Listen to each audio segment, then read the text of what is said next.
ሀቡ በቃ ወደ ሳቅ ወደ ጨዋታች ተመለሽ። በማርያም ይሄንን ነው የኔ ሲሆን በቃ ይባላል።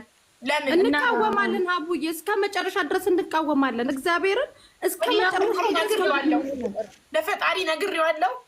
ፍርዱን እንዲያሳየኝ ጠይቄዋለሁ። የጊዜ ገደብም ሰጥቼዋለሁ። ከዛም በኋላ ካልፈረደልኝ ግን የማደርገውን እኔ አውቃለሁ። በቃ ሃይማኖት አልባ ነው የምሆነው። ከዛም በኋላ ነግሬዋለሁ ለፈጣሪ እንዳምነው ያድርግልኝ ካለ ብለዚህ ሃይማኖት አልባ ነው የምሆነው። ከዚህ በኋላ ሃይማኖት አልባ ነው የምባለው። ሃይማኖት የሌለሽ ነው የምሆነው። በቃ ምንም 666 ነው የምሆነው። ፈጣሪ ካልፈረደልኝ ልጆቼን እንደዚህ ተናግረው ሰይጣንን ማምለክ ጀምራለሁ።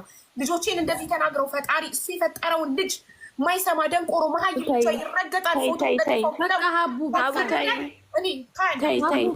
በአላህ በእናትሽ በቃ ማይትሙት በቃ ማድረጋችንም ለፈጣሪ እሱ ፍርዱን ካልፈረደ ፈጣሪ የለም ማለት ነው። ፈጣሪ የሚባል ነገር የለም ከዚህ በኋላ እኔ ሴጣን አምላኪ ነው መሆኑ። ሀቢባ ታይ ወላሂ አሁን እዚህ ራሱ ፎዚ ራሱ ታይ ያለችሽ ነው